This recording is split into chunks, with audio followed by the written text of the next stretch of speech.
आज हम श्रद्धे द्वारा रचित भक्ति गाथा नारद भक्ति सूत्र का कथा भाष्य इसका अध्ययन कर रहे हैं, जिसमें श्रद्धे हमें बताते हैं भक्त श्रेष्ठ अम्बरीश की गाथा। श्रद्धे बता रहे हैं ब्रह्म ऋषि क्रतु के मुख से भील कुमार कणप्प की भक्ति गाथा सुनकर सभी के अंतःकरण भावों से भीग गए। भक्ति स्वयं ही साधना और सिद्धि को अपने में समाविष्ट कर लेती है, यहाँ तक कि इसमें भक्ति की साधना करने वाले साधक का अस्तित्व भी समा जाता है। अन्य साधना विधियों को अपनाकर इनकी साधना करते हुए साधक यदा कदा थकान बेचैनी की अनुभूति करने लगता है। यदि इनके प्रयोग सुदीर्घ काल तक करने पड़े तो साधना के फल की आकांक्षा भी साधक को विचलित करती है, परंतु भक्ति की साधना में ऐसा कुछ भी नहीं है। यहाँ तो अपने इष्ट आराध्य की भक्ति करते हुए भक्त का मन पल पल पुलकित और हर्षित होता रहता है। उसे तो बस हर क्षण यही लगता है, और क्या, और कितना और कैसे अपने प्रभु को दे डालूं। कुछ पाना है, ऐसी चाहत तो कभी भी भक्त के मन अंतःकरण में अंकुरित ही नहीं होती। इन विचार कणों में सभी के मन देर तक सिक्त होते रहे। समय का तो किसी को होश ही न रहा। चेत तो तब आया जब देव ऋषि नारद ने अपनी वीणा की मधुर झंकृति की भांति एक सूत्र सत्य का उच्चारण करते हुए कहा, राजगृह भोजनादिषु तथैव दृष्टत्वात्। राजगृह और भोजन आदि में ऐसा ही देखा जाता है। भक्ति को स्वयं ही फल रूपा कहने के बाद देव ऋषि के मुख से भक्ति की तुलना राजगृह और भोजन आदि से करने पर महर्षि वशिष्ठ के अधरों पर हल्का सा स्मित छलक आया। मैं फिर से पढ़ूंगी। भक्ति को स्वयं ही फल रूपा कहने के बाद देव ऋषि के मुख से भक्ति की तुलना राजगृह एवं भोजन आदि से करने पर महर्षि वशिष्ठ के अधरों पर हल्का सा स्मित छलक आया। ऐसा लगा वह कुछ पलों के लिए अपनी ही किन्हीं स्मृतियों में खो गए। ब्रह्मवेताओं में श्रेष्ठ वशिष्ठ की यह भाव भंगिमा वहां किसी से छिपी न रही। इसे औरों के साथ स्वयं देवऋषि ने भी देखा और उन्होंने ब्रह्म ऋषि वशिष्ठ से भावपूर्वक निवेदन करते हुए कहा, इस सूत्र की तत्व कथा आप ही कहें भगवान।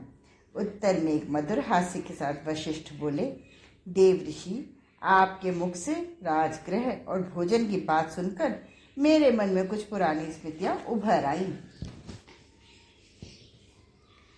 ऋषि श्रेष्ठ वशिष्ठ के इस कथन ने सभी की जिज्ञासा और उत्सुकता को शतगुणित कर दिया। अब तो देव ऋषि के साथ अन्य सबने भी अनुरोध किया, अपनी पावन स्मृतियों से हम सभी को पवित्र करें महर्षि। उत्तर में महर्षि कुछ और कहते, तभी हिम प्रपात एवं हिम पक्षियों की ध्वनियों ने वातावरण में एक अद्भुत संगीत खोल दिया।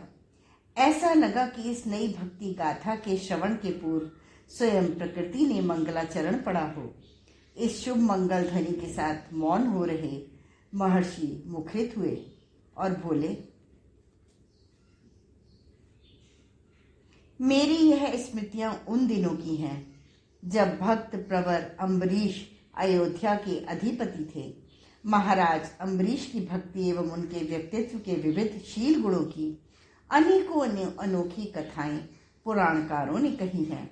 इन सभी कथा प्रसंगों में महाराज अम्बरीश की भावपूर्ण भक्ति झलकती है, परंतु जिस स्मृति कथा को मैं सुना रहा हूँ उसे किसी भी पुराण में नहीं कहा गया। यह सर्वथा अछूता कथा प्रसंग है।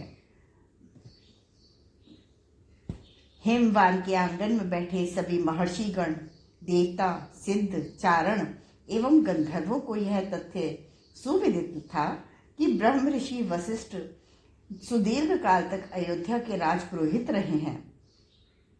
उन्होंने युगों तक अयोध्या के राजघराने का पौरोहित्य किया है।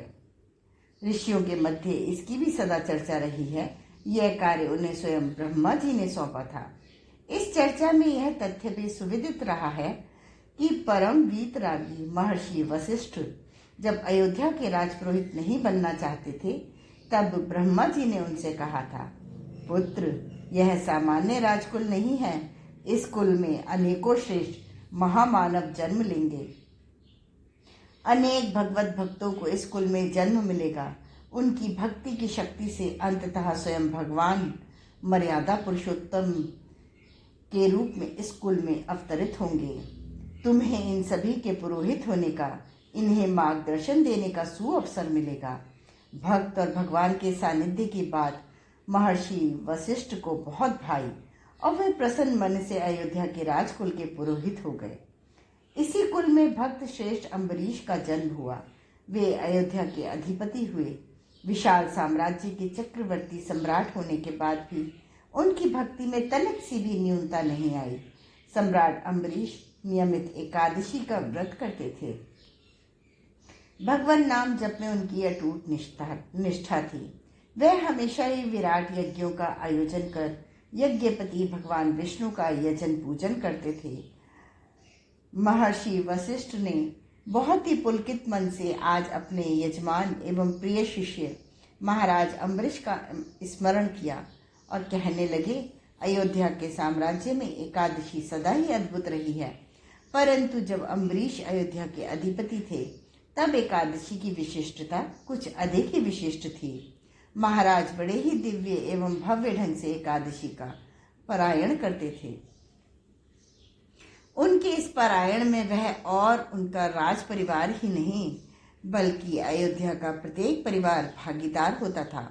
जहां तक कि एकादशी व्रत की बात है तो वह यह व्रत तो उन दिनों महाराज के विशाल साम्राज्य का प्रत्येक नागरिक करता था, भले ही उनके इष्ट आराध्य देव कोई भी क्यों ना हो। यह एकादशी का व्रत तो अयोध्या के साम्राज्य वासियों का अपने महाराज की भक्ति के प्रति सजल श्रद्धा थी और इस श्रद्धा से अयोध्या के जन जन का मन अभिभूत था। उस दिन भी महाराज एकादशी के व्रत का पारायण कर रहे थे। सदा की ही भांति अयोध्यावासी इसमें भागीदार थे। आमंत्रित ऋषिगण भी विपुल संख्या में थे।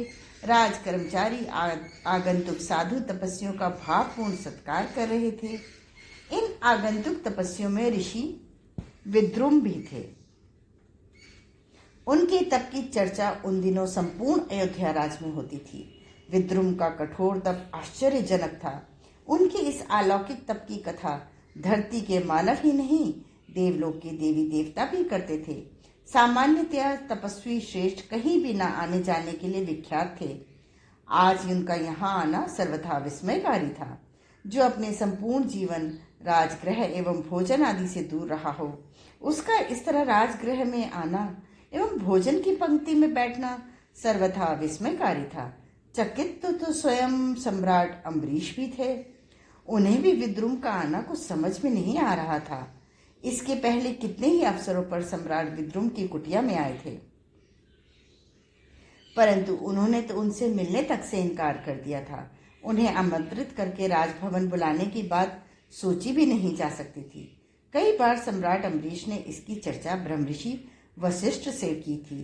कई बार तो इस चर्चा को करते हुए सम्राट व्यथित हो जाते थे। वे कहते, गुरुदेव, मुझे इस धरती के सभी महर्षियों, साधु, तपस्वियों का आशीर्वाद मिल चुका है, परंतु ना जाने क्यों मैं महातपस्वी विद्रुम की कृपा से अभी तक वंचित हूँ। अवश्य ही मेरी भगवत भक्ति में कहीं कोई खोट है, तभी अपने तप से सर्व लोगों को प्रकाशित करने वाले महर्षि विद्रुम मुझसे मिलना तक नहीं पसंद करते। जब जब महाराज अम्बरीश से विद्रुम की चर्चा की, उनसे न मिल पाने की अपनी व्यथा कही, वशिष्ठ ने उन्हें सांत्वना प्रदान करी। उनको समझाया और कहा, पुत्र, विद्रुम तपस्वी हैं पर निष्करुण नहीं।